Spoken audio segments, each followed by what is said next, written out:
Okay. Hello friends, I welcome you all on my YouTube channel Rasayan Setu. Friends, in today's video we are going to discuss previous year questions of quantum chemistry which was asked in June 2015 CSIR NET exam. Okay friends, so let's start. See, this is your first question, friends. Question says a particle is in one dimensional box with a potential V naught inside the box and infinite outside. An energy state corresponding to n is equals to 0, where n is quantum number is not allowed because of, and you have four option, friends. Okay, 2 marks का question, friends. चलिए देखते हैं. सी, देखिए friends, क्या होता है आपको for particle in 1D box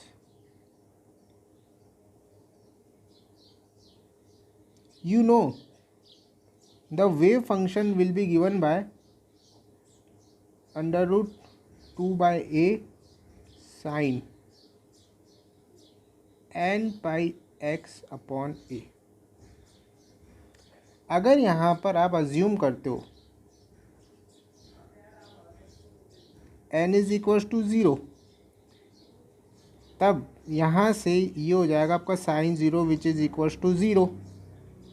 तो ये पूरी टर्म ज़ीरो होने का मतलब है आपकी जो वेव फंक्शन की वैल्यू है वो हो जाएगी 0, which is not exist in your one dimensional box.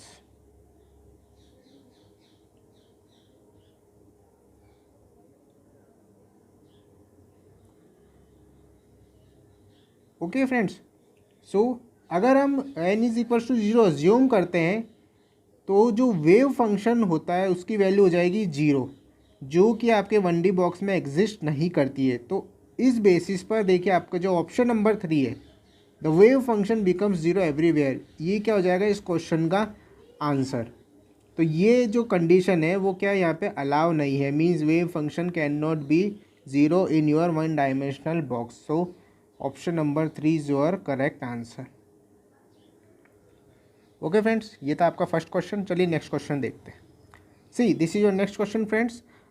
Question says an eigenstate of energy satisfy H psi n is equals to E psi n in presence of an extra constant potential V naught. You have four option friends. आपको find करना है जो आपको eigen state energy दी गई है उसमें जब आप एक्स्ट्रा एक कांस्टेंट ऐड करते हो तो वो किस कंडीशन को सेटिस्फाई करेगी इन चारों में से, ऑप्शन में से. ओके फ्रेंड्स, 2 मार्क्स का क्वेश्चन है. चलिए देखते हैं. सी, जो आपको आइगन स्टेट गिवन है H psi N is equals to E psi N. अब देखिए फ्रेंड्स, यहाँ पर क्वेश्चन के अकॉर्डिंग क्या है, एक्स्ट्रा कांस्टेंट यानी वी नॉट आपको ऐड करना. इट मीन्स यहाँ पर आप क्या कर रहे हैं, पर्टर्बेशन कर रहे हैं with extra potential. So here we perturbed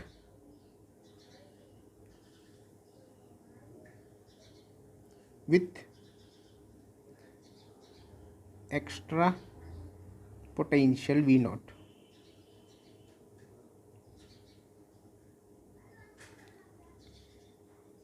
means perturbation theory की बात हो रही है फ्रेंड्स. पर्टर्बेशन थ्योरी जब हम पढ़ते हैं तो वहाँ पर देखते हैं आप एनर्जी करेक्शंस देखते हैं, चाहे फर्स्ट ऑर्डर हो या सेकंड ऑर्डर हो.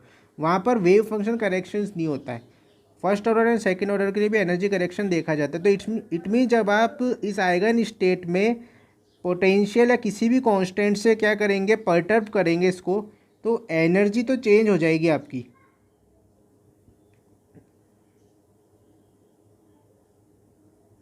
बट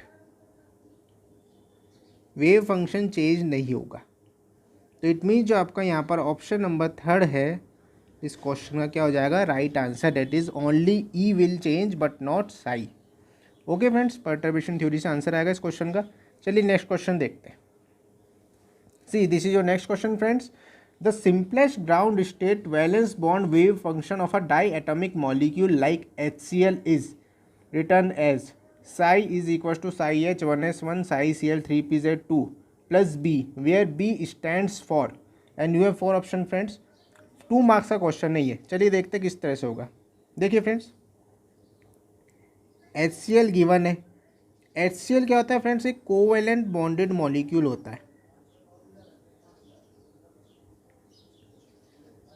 ओके फ्रेंड्स, अब यहाँ पर कोवेलेंट बॉन्डेड मॉलिक्यूल का मीन्स क्या है, जो ये HNCl की कंडीशन है आपकी, यहाँ पर क्या है, जो हाइड्रोजन एंड क्लोरीन के एक एक इलेक्ट्रॉन क्या हो रहे हैं, शेयर हो रहे हैं। ठीक है फ्रेंड्स, अब देखिए यहाँ पर हाइड्रोजन का जो इलेक्ट्रॉन है इसको डिनोट कर रहे हैं हम 1 से, एंड क्लोरीन का जो इलेक्ट्रॉन है इसको डिनोट कर रहे हैं 2 से। तो यहाँ पर देखिए फ्रेंड्स, जो आपके ए दिया हुआ है आपका, ए गिवन है आपको किस फॉर्म में, साई H, हाइड्रोजन का 1s ऑर्बिटल एंड इसका इलेक्ट्रॉन नंबर 1, एंड क्लोरीन का 3p_z ऑर्बिटल एंड इसका इलेक्ट्रॉन नंबर 2। अब देखिए फ्रेंड्स, ये तो वो वेव फंक्शन हुआ जब क्या है, हाइड्रोजन के पास अपना इलेक्ट्रॉन है, क्लोरीन के पास अपना इलेक्ट्रॉन है, जो 1 और 2 से डिनोट कर रहे हैं। अब देखिए, जब यहाँ पर बॉन्ड फॉर्मेशन होता है तो आपको पता है ये इलेक्ट्रॉन की शेयरिंग होती है, यानी हाइड्रोजन का इलेक्ट्रॉन क्लोरीन के पास भी जा सकता है, क्लोरीन का हाइड्रोजन के पास भी जा सकता है। तो इट मीन जो एक कंडीशन में तो दोनों के पास अपना अपना इलेक्ट्रॉन है। Next condition, in next wave function में क्या होगा, सपोज हाइड्रोजन के पास तो आ गया नंबर 2 इलेक्ट्रॉन यानी क्लोरीन का, एंड क्लोरीन के पास आ गया नंबर 1 इलेक्ट्रॉन यानी हाइड्रोजन का। तो इस तरह से जो आपका ग्राउंड स्टेट वेव फंक्शन होगा वो क्या हो जाएगा आपका, Sai H1s1 Sai Cl 3pz2 plus psi H1s2 Sai Cl 3pz1। तो ये हुई पूरी टर्म आपकी बी, एंड क्वेश्चन में आपसे बी ही पूछा गया। तो देखिए यहाँ पर जो आपका ऑप्शन नंबर 2 है वो क्या हो जाएगा इस क्वेश्चन का करेक्ट आंसर, ये। तो ये था आपका क्वेश्चन नंबर 3 2 मार्क्स के लिए। नेक्स्ट क्वेश्चन देखते हैं। See this is your next question friends. Question says which of the following statements is incorrect. Slater determinant के अकॉर्डिंग आपको 4 ऑप्शंस दिए गए हैं फ्रेंड्स।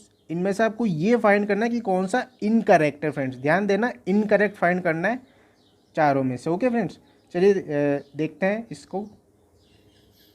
देखिए फ्रेंड्स, यहाँ पर जो स्लेटर डिटर्मिनेंट होता है आपका क्या होता है, या जो इसका स्टेटमेंट होता है फ्रेंड्स कि टोटल एटॉमिक या इलेक्ट्रॉनिक वेव फंक्शन जो होता है ये प्रोडक्ट होता है आपका स्पेशल वेव फंक्शन का एंड स्पिन वेव फंक्शन का।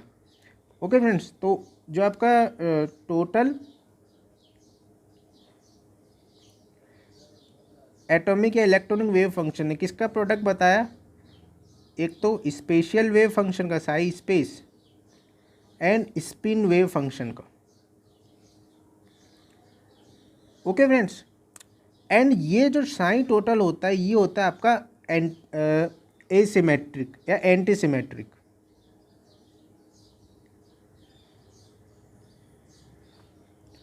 तो देखिए फ्रेंड्स, फर्स्ट ऑप्शन देखिए, Slater determinant is an anti symmetric wave function, तो ये तो ऑप्शन हो गया राइट। तो ऑप्शन नंबर फर्स्ट क्या है, करेक्ट है, ये आंसर हो नहीं सकता। सेकंड देखिए, second option, electronic wave function should be represented by Slater determinant, तो ये इलेक्ट्रॉनिक वेव फंक्शन ही है। मैंने आपको ये लाइन बोली कि electronic atomic wave function Slater determinant ये। देखिए फोर्थ ऑप्शन भी क्या है फ्रेंड्स, एक तो ये होता है एंटी सिमेट्रिक इलेक्ट्रॉनिक, और क्या ये पॉलीज एक्सक्लूजन प्रिंसिपल को भी फॉलो करता है स्लेटर डिटर्मिनेंट। ओके फ्रेंड्स, तो अब जो इसका ओनली आपका ऑप्शन नंबर 3 बचा, a Slater determinant is always corresponds to a particular spin state, ये इसका क्या होगा फ्रेंड्स, इनकरेक्ट स्टेटमेंट है। क्योंकि फ्रेंड्स यहाँ पर जो आपके साई स्पिन होती है यानी स्पिन वेव फंक्शन, ये आपके अपवर्ड एंड डाउनवर्ड दोनों वेव फंक्शंस का क्या होता है, ओरिएंटेशन होता है। It is a orientation of या include orientation of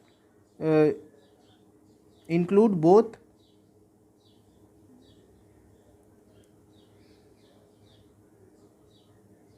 upward and downward orientation।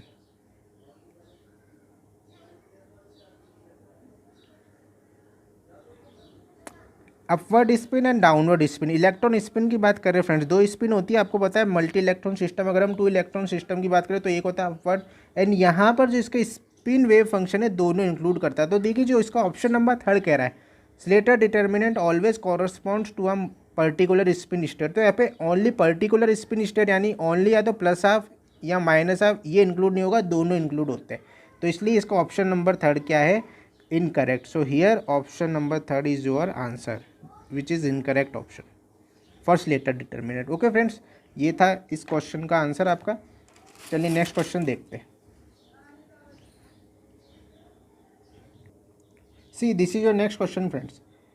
Compare the difference of energies of the first excited eight ground states of a particle confirmed in a 1D box del 1, a 2D square box del 2 and a 3D cubic box del 3. Assume the length of each of the boxes is the same. The correct relation between the energy differences del 1, del 2 and del 3 for the three cases is. You have 4 option friends, आपको find करना है कि del 1, del 2 and del 3 में क्या relation होगा, तीनों बराबर होंगे या किसकी वैल्यू कम होगी किससे या किससे ज़्यादा होगी। ओके फ्रेंड्स, चलिए सॉल्व करते हैं। देखिए 4 मार्क्स का क्वेश्चन है फ्रेंड्स। ये भी आपको बताया friends for 1D box the value of E is n square h square upon 8ma square. So here del E की वैल्यू क्या होगी यहाँ पे, del E for first excited state हो जाएगा यहाँ पर आपके 4h square upon 8ma square and ground state के लिए हो जाएगा -h square upon 8ma square. तो इन दोनों का डिफरेंस क्या हो जाएगा आपका 3h square plus upon 8ma square. ये तो हो गया आपके 1D बॉक्स के लिए। इसी तरह से देखिए next for 2D square box, 2D square box के लिए जो एनर्जी टर्म होती है वो होती है आपके h square upon 8ma square and x square plus ny square. It depends on 2 quantum numbers nx and ny। तो इसके लिए जो डेल ई होगा that is E1 minus E ground state, वो होगा आपकी 5h square upon 8ma square minus 2h square upon 8ma square which is equals to 3h square upon 8ma square. देखिए ये आपके डेल 1 के, ये है आपके डेल 2। इसी तरह फॉर 3D क्यूबिक बॉक्स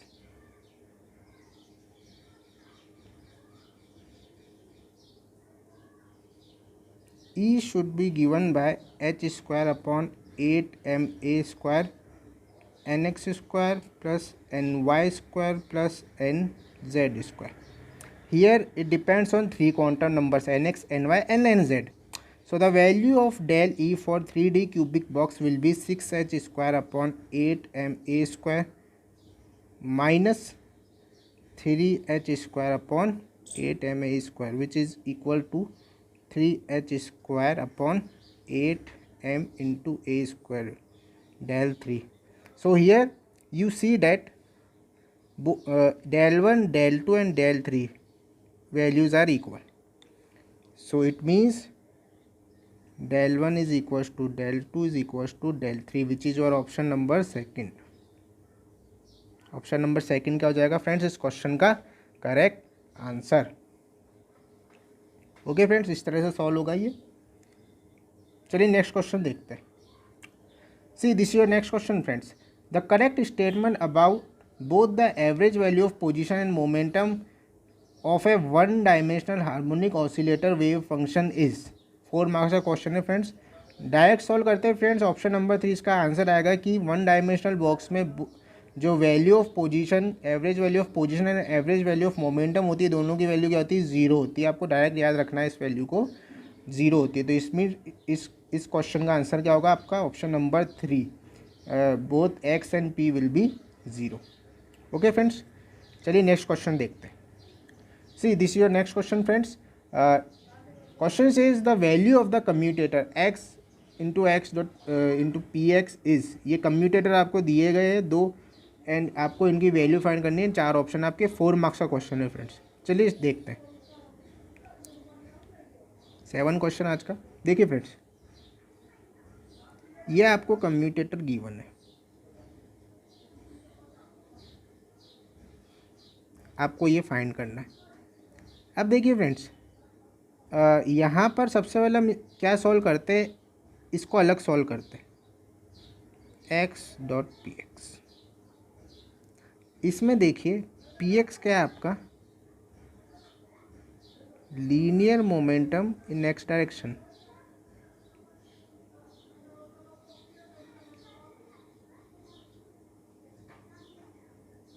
यहाँ पर पी वाई होता तो linear momentum in Y direction, Z होता तो linear momentum in Z direction. P X हम होता है आपका H upon 2 pi iota del upon del X. यहाँ पर y हो तो डेल अपॉन डेल वाई आ जाता है, z हो तो del upon del Z. h upon 2 pi iota similar रहता है। ओके फ्रेंड्स, तब देखिए ये वैल्यू क्या, पी एक्स की वैल्यू क्या, इस इक्वेशन में रख दीजिए आप। तो यहाँ से आपके x इंटू क्या हो जाएगा आपका, ये h upon 2 pi iota del upon del X हो जाएगा। अब देखिए फ्रेंड्स, यहाँ से आप क्या करिए, h अपॉन 2 पाई आयोटा को बाहर ले लीजिए, ये हो जाएगा x into del upon del X. अब अपन इसको सॉल्व करते हैं। सबसे पहले x into del upon del X commutator, value of x del upon del X, इसको मानिए आप a, इसको मानिए आप b। वैसे अगर आप इसको डायरेक्ट इसको सॉल्व करेंगे तो इसका प्रोडक्ट आता है -1, लेकिन फिर भी इसको सॉल्व करके दिखा देता हूँ फ्रेंड्स। देखिए ये दोनों क्या कम्यूटेटर्स है, क्वेश्चन में आपको कम्यूटेटर दिया हुआ है। तो देखिए कम्यूटेटर का रिलेशन आपको पता है friends, a into B minus B into A होता है आपके। ओके फ्रेंड्स, ये तो ये आपके होता है X dot del upon del X A into B minus B into A.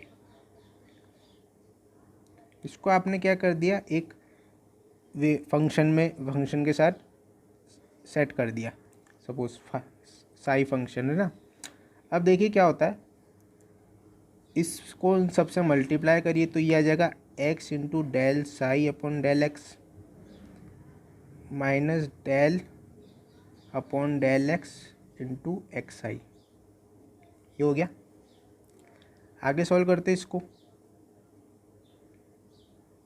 X into del psi upon del X minus X del psi upon del X minus psi del X upon del x.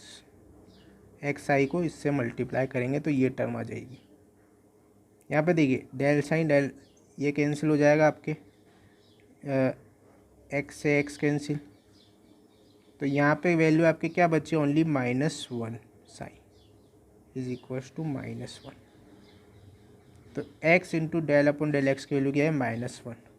तो यहाँ से ये value क्या आ जाएगी आपकी, h upon 2 pi iota